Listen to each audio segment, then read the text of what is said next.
Norint atlikti mobiliųjų telefonų aparatų nuomos užsakymus, prisijungus prie CPOE sistemos, įsitikinkite, kad pirmiausia esate pasirinkę pirkėjo paskyrą. Tada su pirkėjo paskyra spaudžiamas katalogas meniu punktas ir susirandamas modulis. Asortimento lange paieškos laukelio arba filtrų pagalba išsifiltruojame specifikacijas pagal norimus kriterijus. Išsifiltravus prie konkrečios specifikacijos nurodomas nuomos terminas ir aparatų kiekis. Nurodžius šios duomenis spaudžiamas į krepšelį įdėjimo mygtukas. Susidėjus į krepšelį visas norimas specifikacijas, norint patekti į krepšelį, asortimento lango dešinėje pusėje spaudžiamas krepšelio pavadinimas.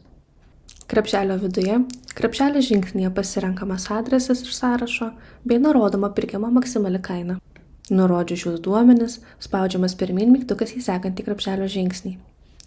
Adresai ir kontaktai žingsnyje pasirenkami atsakingi kontaktiniai asmenys, bei galima peržiūrėti prekių pristatymo vietas, kurios buvo nurodytos krepšelio žingsnyje. Užpildžius šią informaciją, spaudžiamas pirmyn mygtukas į sekantį krepšelio vertinimo nustatymo žingsnį. Šiame lange pasirenkamas pasiūlymų pateikimo terminas iš sąrašo. Nurodžius šios duomenis, spaudžiamas pirmyn mygtukas į sekantį pirkimo sąlygų langą.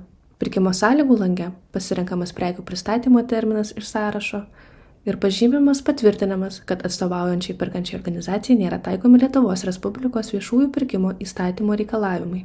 Užpildžius šios duomenis, spaudžiamas pirmyn mygtukas į sekantį auditavimo žingsnį, kuriame galima peržiūrėti visus nuo krepšelio iki pirkimų sąlygų užpildytus duomenis. Peržiūrėjus duomenis, norint pateikti pirkimą auditui, spaudžiamas pirmyn mygtukas pateikti auditui, kurį patvirtinus pirkimas perduodamas atsakingiams CPO darbuotojams pirkimo auditavimui.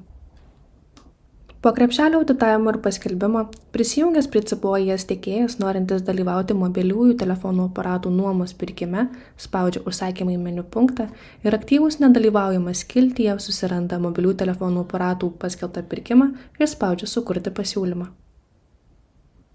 Atidarytame mobiliųjų telefonų aparatų nuomos pasiūlymo lange, tiekėjas norintis pateikti pasiūlymą pažymi dalyvauti prie dalies ir prie specifikacijos pasirenka produktą, kurio kainą gali koreguoti pasiūlyme. Užpildžius šią informaciją, einant pasiūlymo langų žemyn, jeigu yra poreikis nurodyti subtiekimo informaciją, prasiskleidžiamas subtiekimo langas, kuriame užpildoma subtiekėjų informacija. Nurodžius šios duomenis, einant pasiūlymo langų žemyn, nurodomi tiekėjo už pirkimo sutarties vykdymo priežiūrą atsakingas asmuo ir tiekėjo kontaktinis asmuo. Nurodžius šios duomenis, užpildoma konfidenciali informacija ir prieš pateikiant pasiūlymą pažymime, kad patvirtiname, kad Europos bendrajame viešų pirkimų dokumente nurodyta informacija, kuri pateikta CPO.lt teikiant paraišką pasiūlymą DPS, atvirame konkurse yra nepasikeitusi ir spaudžiamas mygtukas pateikti pasiūlymą.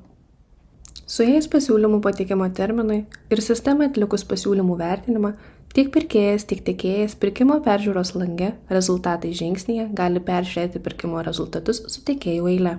Pirkėjui, norint inicijuoti pirkimo sutarties pasirašymą, pirkimo rezultatų lange spaudžiamas inicijuoti sutarties dokumento pasirašymo mygtukas. Atidarytame lange peržiūrima sutarties informacija, bei lango apačioje pasirenkami pirkėjo pasirašantys atstovai.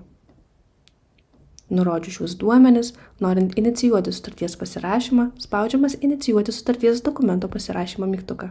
Atidarytame lange pasirenkamas pasirašymo būdas ir atliekamas pirkimo sutarties pasirašymas. Pirkėjui, atlikus pirkimo sutarties pasirašymą, išsiunčiamas pranešimas laimėjusiam tiekėjui apie reikalingą sistemoje pasirašyti dokumentą. Prisijungusiam laimėjusiam tiekėjui prie sistemos ir atsidarius įvykusį pirkimą, kuriame jis laimėjo, rezultatų lange spaudžiamas laukiamo jūsų organizacijos pasirašymo dokumente mygtukas. Atidarytame lange pasirenkamas pasirašymo būdas ir atliekamas pirkimo sutarties pasirašymas.